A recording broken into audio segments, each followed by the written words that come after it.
Welcome to my paint along video of this iris garden.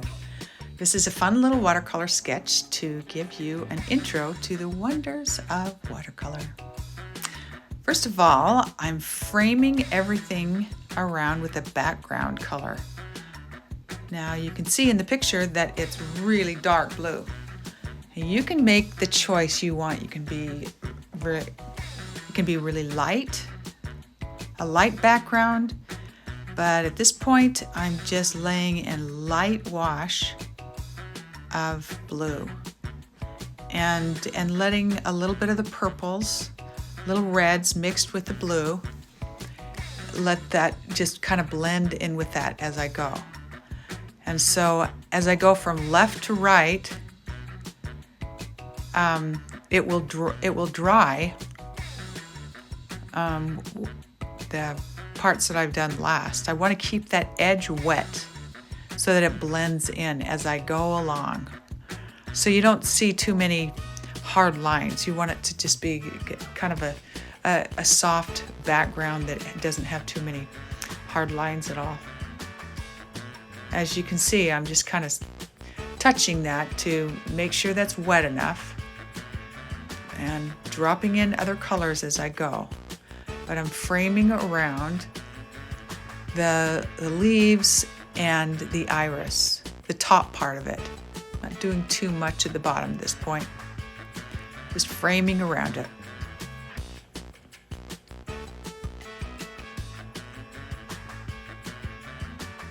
Just establishing where that greenery will be, but not making it too dark at all.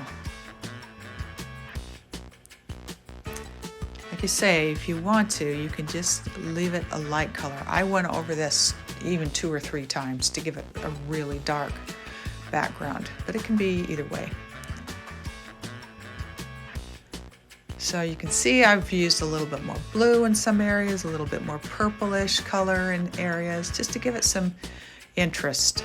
So it's not just one solid color of blue or purple.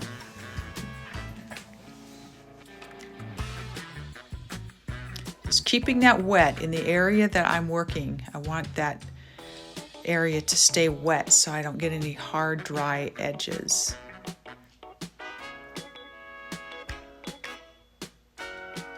Just framing around those irises.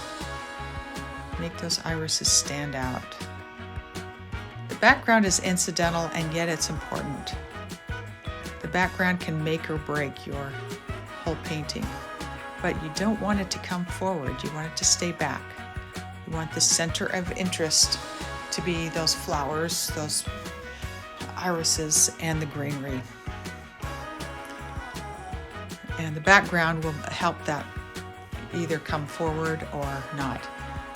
So I'm dropping in some sap green. And at the tips, there's a little bit of that brownish color that I let the green just mixed in with. I like to get the greenery in first before I start on the irises, because I kind of get lost if I forget where it is, where those the leaves are. So kind of indicate those first. Not a lot of detail, but just kind of figure out where they are.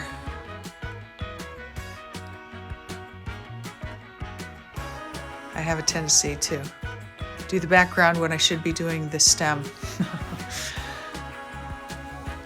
So get that figured out in the beginning when you're just laying these colors in.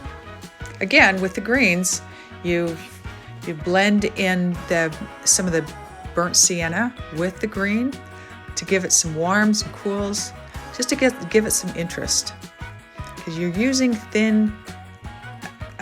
just a thin amount of water and pigment on this first layer. There's just not a lot. There's not a lot of pigment that you're using. Equal amounts of water and pigment in this layer. As you go to the next layer, that each one of these will stand out a lot more. It's a glazing process is what I call it.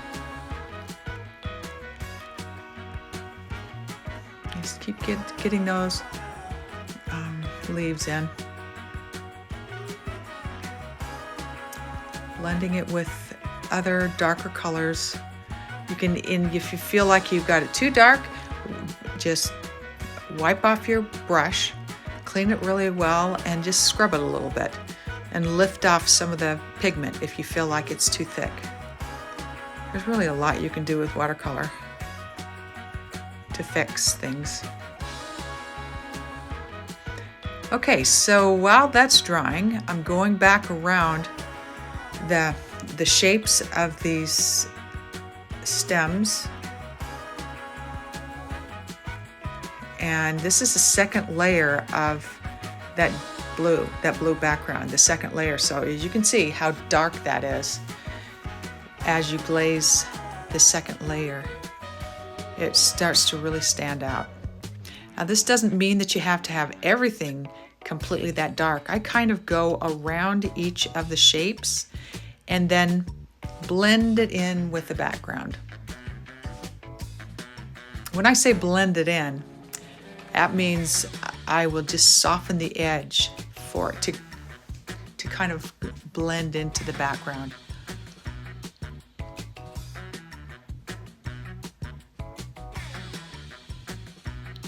Just shaping around those areas again. Same place that you started. The thing that's nice about a video is if you miss something, just go back over it. I'll be doing a whole lot more videos than this. These are just little quick ones. I'll be doing more videos that show a lot more detail than this. These are just quick little sketches just to get you used to the whole process of watercolor. It's kind of practicing, really. It's fun to do. Beautiful flowers. There's nothing better than flowers. I can almost smell the scent of these irises when I paint irises. They just only last a few weeks. At least here in Boise, that's all they really last. And so I decided that painting them might be a better option. I could just enjoy them all the time. And the scent of those flowers always come to mind. Okay, so now I'm coming into the iris themselves. They're white and popping out, but now they need a little bit more definition. And so the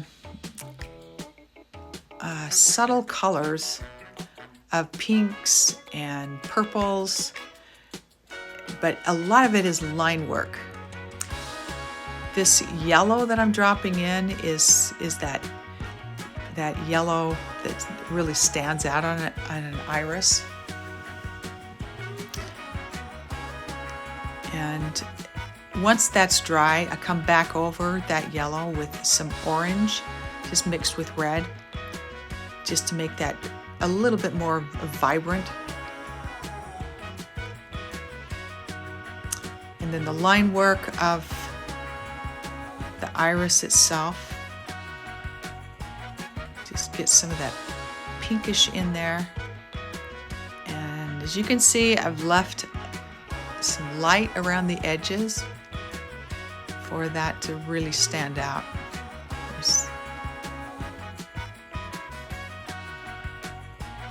Let some of that shine through the little sparkly holes.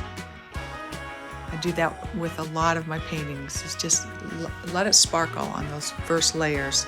You can always go back over it if you feel like there's too many holes that you've left. But it just gives it a little bit of a sparkly. And then the next layer that you go over, you can just go right over those little holes, but they'll still show. And they're just not as vivid.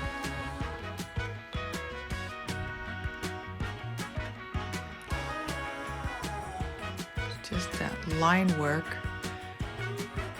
Pay attention to how you do those lines. They're in the direction that you see the petal go.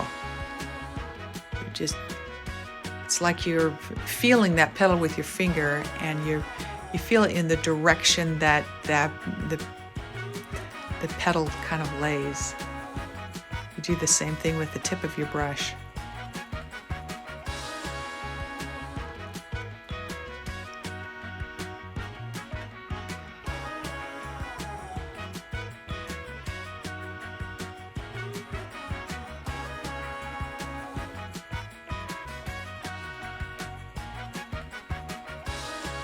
So sometimes you can go over these areas that feel like that there's too many edges, and just soften that up a little bit. Clean off your brush, and then just disturb it a little bit, the edges of those lines, and it will alleviate some of that pasty look.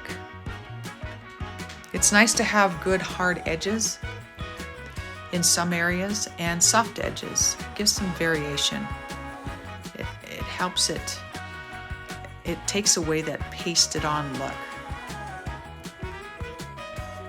Because really that's how our natural eye sees things. We see things in sharp edges and soft edges.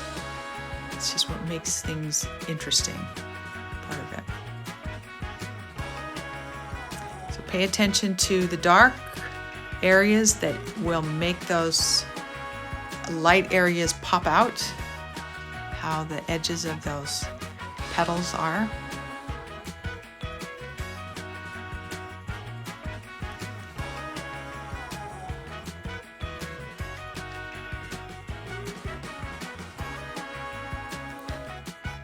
Just a deep purple line work.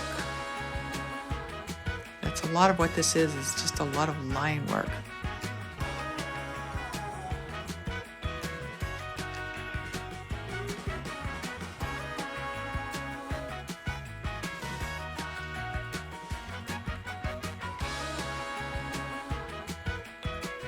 Just pay attention to having that light against the dark, those light lines.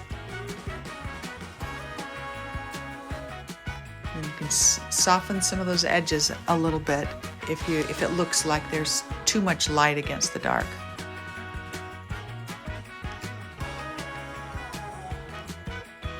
Anything that you want to really make stand out, come back and put a darker color against it.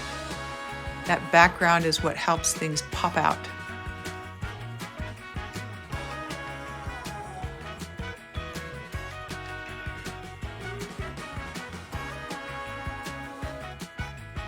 Like I said, the background I probably went over 3 times to make it really dark and vivid.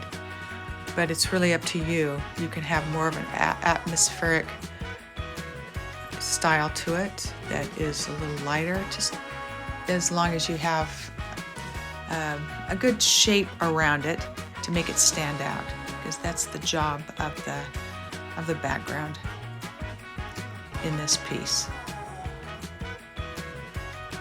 Backgrounds are an interesting thing in painting. They do perform an important job to accommodate the center of interest, to accommodate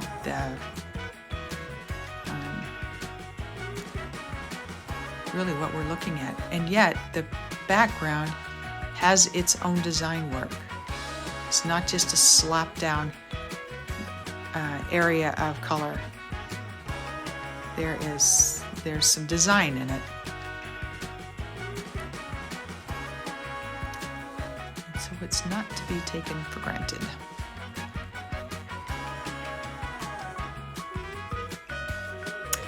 I hope you enjoyed it.